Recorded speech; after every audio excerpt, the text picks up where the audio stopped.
Hello student, मी सोडमिशी sir. आपण unit number 3 चालू केलेला आहे. Unit number 3 kinetic theory of gases and radiation. मागील लेक्चरमध्ये आपण व्हॉट इज मॅटर, त्याचबरोबर मॅटरच्या 3 स्टेट स्टडी केले आहेत. जर तुम्ही मागील लेक्चर पाहिलं नसेल तर ते पहा, मी त्याची लिंक डिस्क्रिप्शनमध्ये देत आहे. ओके. आपल्या सर्वांना माहिती आहे गॅसमध्ये फोर्स ऑफ अट्रॅक्शन हे निग्लिजिबल असल्या कारणाने ते कंटिन्युअसली इन रँडम मोशन असतात. ओके. त्याचबरोबर त्यांची साईज खूप लहान असल्या कारणाने त्यांचं क्लासिकली कायनेमॅटिक स्टडी करणं डिफिकल्ट जातं. ओके. म्हणजेच बघा, इथे आपण जर ऑब्झर्व केलं तर इथे गॅस मॉलिक्यूल असणार आहेत, ऑक्सिजनचे, नायट्रोजनचे गॅस मॉलिक्यूल असणार आहेत आणि त्यांच्यामध्ये फोर्स ऑफ अट्रॅक्शन नसल्या कारणाने ते कंटिन्युअसली इन रँडम मोशन असतात. म्हणजे ते कोणत्याही दिशेने मूव्ह होऊ शकतात. ओके. आणि साईज लहान असल्या कारणाने, साईज खूप लहान असल्या कारणाने, डोळ्याने दिसत नसल्या कारणाने क्लासिकली म्हणजे त्यांचं मास, त्यांची वेलॉसिटी आपण ऑब्झर्व करू शकत नाही. ओके. मग हे ऑब्झर्व करण्यासाठी त्यांचं कायनेमॅटिक्स म्हणजे गतिविषयक त्यांचा स्टडी करण्यासाठी आपल्याला काही टर्म कन्सिडर करावं लागतात. मॅक्रोस्कोपिक टर्म कन्सिडर करावं लागतात. प्रेशर असेल, व्हॉल्यूम असेल, टेम्परेचर असेल किंवा नंबर ऑफ मोल्स असेल, तर हे स्टडी करावं लागतं. ओके. याचा आधार घेऊन आपल्याला कायनेमॅटिक स्टडी करावं लागतं आणि हे स्टडी करून काही सायंटिस्टने स्वतःचे लॉ मांडले आणि त्या लॉला म्हटलेलं आहे गॅस लॉ. ओके. तर ते गॅस लॉ काय आहेत आपण हे पाहूयात. गॅस लॉमध्ये त्यांनी टेम्परेचर असेल, प्रेशर असेल, व्हॉल्यूम असेल, त्याचबरोबर नंबर ऑफ मोल्स असेल, यांच्यामधलं इंटर रिलेशन सांगितलेलं आहे. तर फर्स्ट गॅस लॉ हा बॉयल्स यांनी सांगितला. ओके. त्यामुळे आपण फर्स्ट गॅस लॉला बॉयल्स लॉ असं म्हणतो. त्यांनी काय सांगितलं त्याच्यामध्ये पहा, द व्हॉल्यूम ऑफ, बॉयल्स लॉमध्ये काय सांगितलेलं आहे, the volume of gas is inversely proportional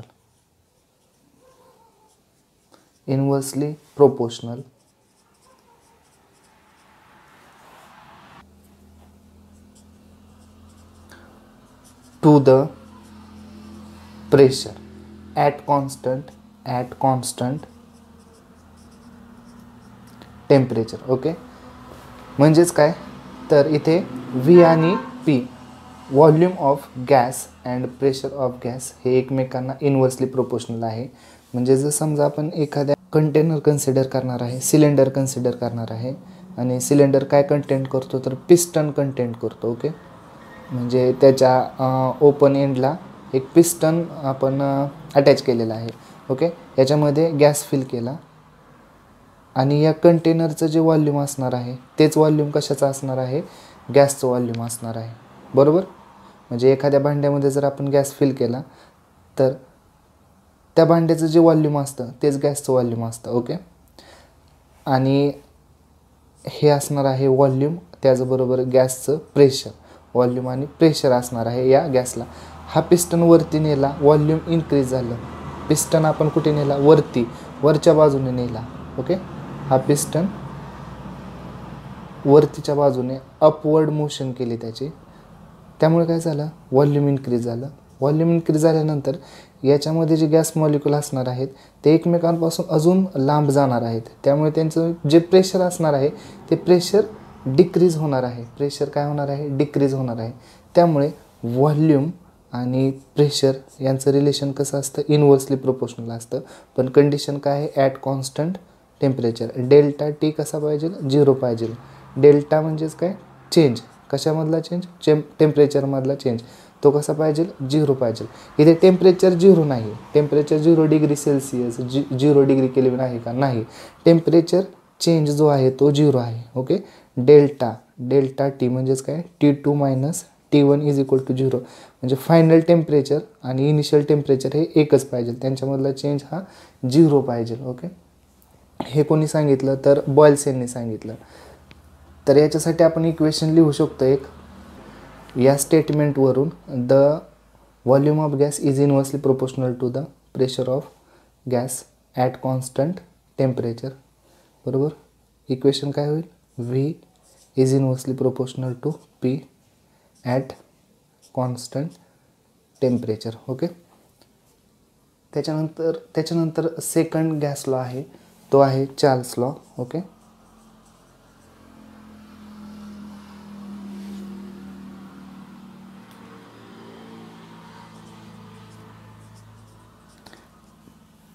Charles लॉमध्ये काय सांगितलेलं आहे, तर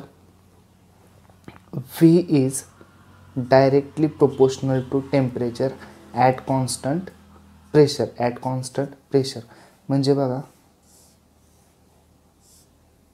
हे व्हेसल आहे, या व्हेसलमध्ये किंवा सिलेंडरमध्ये आपण गॅस फिल केलेला आहे आणि या गॅसचं जे प्रेशर जे आहे ते कसं आहे, प्रेशरमधला जो चेंज आहे तो कसा आहे, कॉन्स्टंट आहे. प्रेशर चेंज होणार नाही. ओके. पण त्यावेळेस जर आपण हा पिस्टन अपवर्ड साईडने मूव केला, व्हॉल्यूम वाढवलं, व्हॉल्यूम इन्क्रीज केलं, तर त्याचं टेम्परेचर इन्क्रीज होणार आहे. व्हॉल्यूम जर इन्क्रीज केलं तर टेम्परेचर इन्क्रीज होणार आहे. म्हणजेच स्टेटमेंट काय सांगू शकतो आपण, volume of gas is directly proportional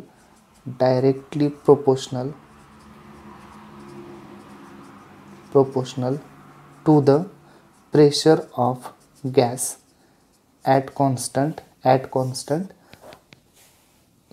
temperature of the gas at constant pressure. Okay.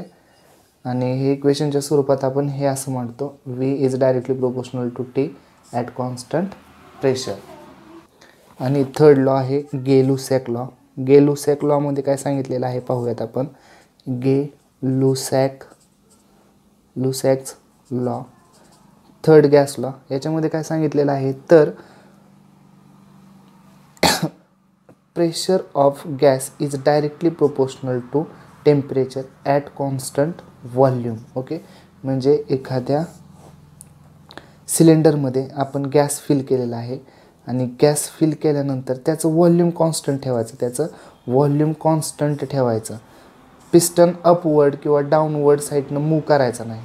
Volume काय केलं, कॉन्स्टंट ठेवलं. पण जर याच्यामध्ये आपण गॅस फिल करत गेलो, म्हणजेच प्रेशर इन्क्रीज करत गेलो, तर त्याचं टेम्परेचरसुद्धा काय होणार आहे, इन्क्रीज होणार आहे. हे रिलेशन कसं आहे, डायरेक्टली प्रोपोर्शनल आहे. म्हणजे याच्यामध्ये आपण गॅस फिल केला, प्रेशर इन्क्रीज होणार आहे. प्रेशर इन्क्रीज झालं की टेम्परेचरसुद्धा त्या गॅसचं इन्क्रीज होणार आहे. ओके. म्हणजे हे रिलेशन कसं झालं, डायरेक्टली प्रोपोर्शनल रिलेशन झालं. हे आपण स्टेटमेंटच्या स्वरूपात जर सांगायचं म्हटलं तर या पद्धतीने सांगतो. Pressure of the gas is directly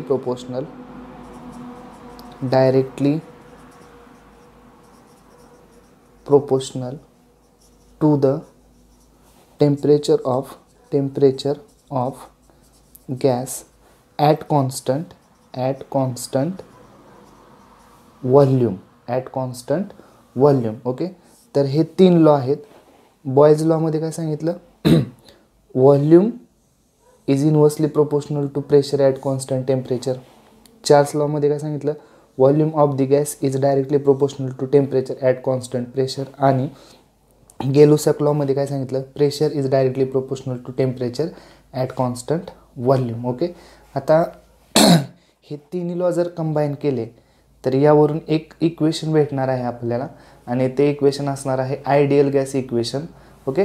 तर या 3 लॉचं आपण कॉम्बिनेशन घेऊयात. फर्स्ट लॉचं स्टेटमेंट काय होतं, म्हणजेच बॉयल्स लॉचं स्टेटमेंट काय होतं, V is inversely proportional to P. Second लॉमध्ये काय सांगितलेलं आपल्याला, V is directly proportional to T. आणि थर्ड लॉमध्ये काय सांगितलेलं, किंवा चार्ल्स लॉमध्ये काय गे-लुसॅक लॉमध्ये काय सांगितलं, P is directly proportional to T. तर आपण हे 3 लॉ कंबाईन करूयात. म्हणजेच बघा कसं, V is inversely proportional to P. Okay. हा लॉ झाला. त्याच्यानंतर V is directly proportional to T आहे. V is directly proportional to T लिहितो मी. त्याचबरोबर P is directly proportional to T. जर हा मी P इकडे शिफ्ट केला तर तो सुद्धा काय होणार आहे, P is directly proportional to T. त्यामुळे मी हे इक्वेशन असं लिहितो, PV directly proportional to T. Okay. तर हे इक्वेशन काय असणार आहे, combination of above 3 law, okay, किंवा कॉम्बिनेशन ऑफ गॅस लॉ. तर मी हे इक्वेशन या स्वरूपात लिहितो, P V is directly proportional to T. Okay, तर आपण काय करतो की डायरेक्टली प्रोपोर्शनल साईन हे कोणत्या तरी कॉन्स्टंटने आणि इज इक्वल टूने रिप्लेस करतो. त्यामुळे हे इक्वेशन आपण या पद्धतीने लिहितो, P into V is equal to, okay, directly proportional sign मी इज इक्वल टू आणि कॉन्स्टंटने रिप्लेस करतो. इथे कॉन्स्टंट आर पुट करतो, okay, T. Okay, P V is equal to R T. P म्हणजे प्रेशर, व्ही म्हणजे व्हॉल्यूम ऑफ गॅस, त्याचबरोबर T म्हणजे टेम्परेचर ऑफ गॅस, आणि हा जो कॉन्स्टंट आहे याला म्हणायचं युनिव्हर्सल गॅस कॉन्स्टंट.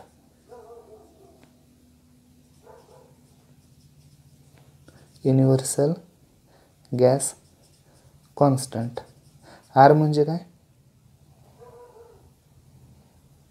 आर म्हणजे काय, युनिव्हर्सल गॅस कॉन्स्टंट. ओके, आणि जो आपण गॅस फिल करत होतो त्या सिलेंडरमध्ये, ओके, प्रेशरसाठी, व्हॉल्यूमसाठी आणि टेम्परेचर किंवा गॅस लॉ स्टडी करण्यासाठी त्या सिलेंडरमध्ये जो गॅस फिल करत होतो तो gas in the form of, किंवा तो gas in the amount of number of मोल्समध्ये फिल करत होतो. ओके, नंबर ऑफ मोल्समध्ये फिल करत होतो.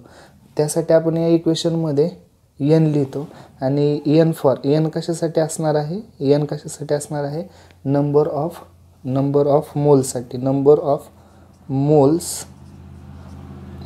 Of gas, number of moles of गॅससाठी असणार आहे. ओके, आणि या इक्वेशनलाच आपण काय म्हणणार आहे, P V is equal to, sorry, याच इक्वेशनला काय म्हणणार आहे आपण, आयडियल गॅस इक्वेशन, जे तुम्हाला केमिस्ट्रीमध्ये शिकवलेलं असेल. Okay, P for pressure, V for volume, N for number of moles of गॅससाठी, R for universal gas constant आणि टी फॉर टेम्परेचर. आणि आरची व्हॅल्यू दिलेली आहे बघा, आर युनिव्हर्सल गॅस कॉन्स्टंट आहे आणि त्याची व्हॅल्यू दिलेली आहे 8.314 जूल पर मोल पर केल्विन. हे आपण असं सुद्धा देतो, R is equal to 8.314 joule. हे मोल आहे, पर मोल आहे. त्याचं वरती लिहिलं तर असं लिहू शकतो आपण, मोल रेस टू -1 आणि केल्विन रेस टू -1 या स्वरूपात सुद्धा लिहू शकतो. ओके,